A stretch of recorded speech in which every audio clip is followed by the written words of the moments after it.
Friends, आप सभी का स्वागत है मेरे channel IAS Maurya ji learning more में। आज आपके लिए फिर से BNS के सेक्शंस लेकर आए हैं जो पहले अनकम्प्लीट थे। आइए स्टार्ट करते हैं BNS के बारे में। मैंने पहले भी बताया था BNS भारतीय न्याय संहिता है जो 2023 को स्टार्ट हुई है। BNS भारतीय न्याय संहिता 2023। BNS में जोड़ी गई निम्न धाराएं, यानी कि हमारा जो BNS है ये IPC से अलग है। इसमें क्या है, BNS में कुछ धाराएं जोड़ी गई हैं, सेक्शन जो IPC में नहीं थे। मतलब BNS में जोड़ी गई नई धाराएं जो सेक्शन जो IPC में नहीं थे। जैसे कि सेक्शन 2 का 3। सेक्शन 2 का 3 क्या बोलता है, बालक की परिभाषा, यानी कि ये बालक की क्या करता है, परिभाषा बताता है।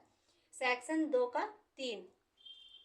सेक्शन 48, सेक्शन 48 क्या बोलता है, सेक्शन 48 बोलता है भारत में अपराधों से बाहर से दुष्प्रेरणा उकसाना, यानी कि एविटमेंट, यानी कि भारत में अपराधों से बाहर, मतलब यानी कि हमारे भारत से बाहर का कोई भी व्यक्ति हमारे भारत के किसी भी नागरिक को क्या करता है, दुष्प्रेरणा यानी कि दोष करने के लिए या अपराध करने के लिए क्या करता है, उकसाता है, उकसाने का कार्य करता है। तो ये हमारा सेक्शन 48 में आता है।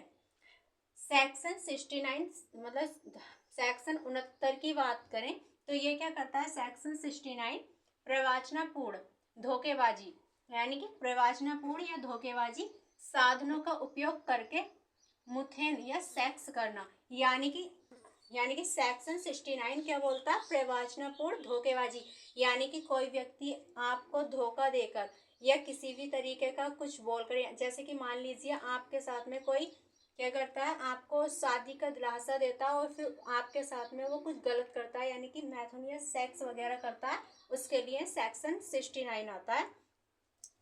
सेक्शन 73 के बारे में बात करें, सेक्शन 73 क्या बोलता है, कोर्ट को अनुज्ञान, यानी कि कोर्ट की परमिशन के बिना, यानी कि सेक्शन 73 क्या बोलता है, कोर्ट की परमिशन के बिना कोर्ट से रिलेटेड मामलों को प्रिंट करना या पब्लिश करना, यानी कि सेक्शन 73 बोलता है कि अगर कोई भी व्यक्ति कोर्ट की परमिशन के बिना क्या करता है, कोर्ट से रिलेटेड जो मामले होते हैं उनको प्रिंट करता है या फिर पब्लिश करता है, तो ये सेक्शन उस व्यक्ति के लिए क्या किया जाता है, लगाया जाता है या उस पर लागू किया जाता है। सेक्शन 86 क्या बोलता है, सेक्शन 86 बोलता है निर्दयता की परिभाषा।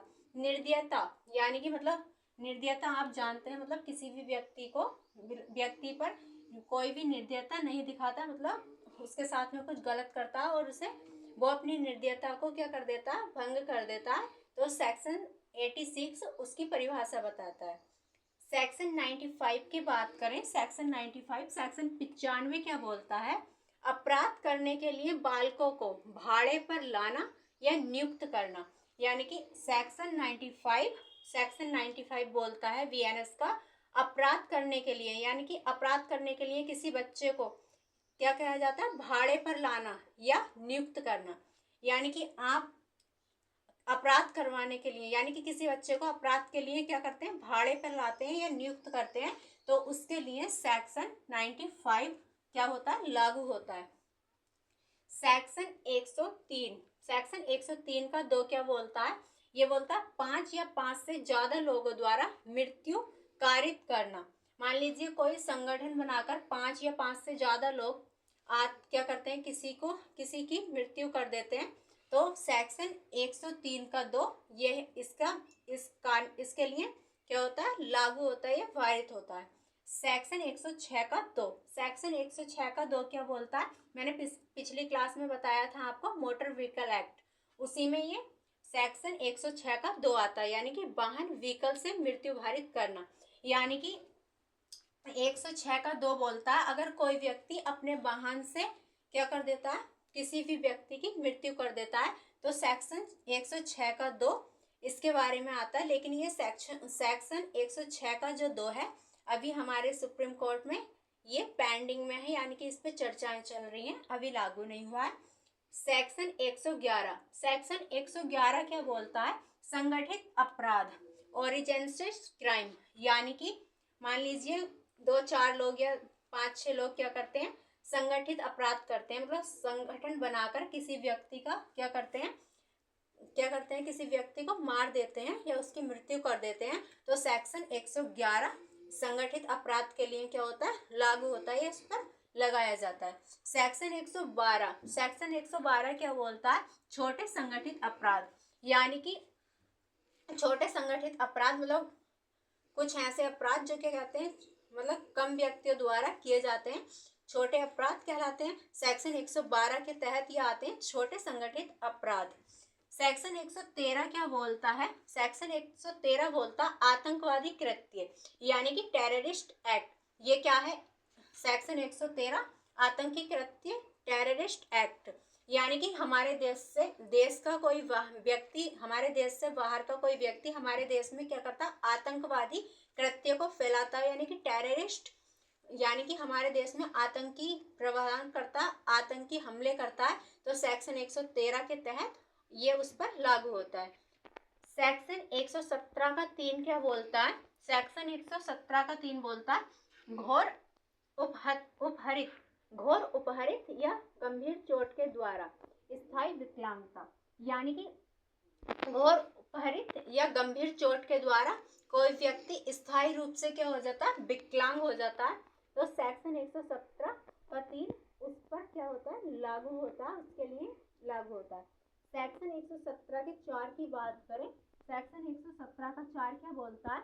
5 या 5 से ज्यादा लोगों द्वारा घोर उपहरित या गंभीर चोट भारित करना। तो सेक्शन 117 का 4 बोलता है 5 या 5 से ज्यादा लोगों द्वारा घोर उपहरित या गंभीर चोट भारित करना। सेक्शन 117 इसके बारे में बोलता है। सेक्शन 117 का 4 इसके बारे में बोलता है 5 या 5 से ज्यादा लोगों द्वारा घोर उपहरित या गंभीर चोट भारित करना। सेक्शन 152, सेक्शन 152 क्या बोलता है? देश की एकता, क्या बोलता है? देश की एकता, अखंडता एंड और प्रभुत्ता को खतरे में डालने वाले कार्य, यानी कि सेक्शन 152 बोलता है देश की एकता, अखंडता और प्रभुत्ता को खतरे में डालने वाले कार्य। मान लीजिए हमारे देश का कोई भी व्यक्ति जो ऐसे कार्य करता है, हमारे देश की एकता को चोट पहुंचाता है, अखंडता को चोट पहुंचाता है या संप्रभुता को किसी भी तरीके के खतरे में डालने का कार्य करता है, तो उसके लिए ये सेक्शन 152 लागू होता है। ये हमारे कुछ सेक्शन थे बीएनएस के, जो आज की क्लास में हमने आपको बताए हैं। आगे की क्लास के लिए हम नेक्स्ट वीडियो में आपके लिए आगे के सेक्शन लेकर आएंगे। धन्यवाद।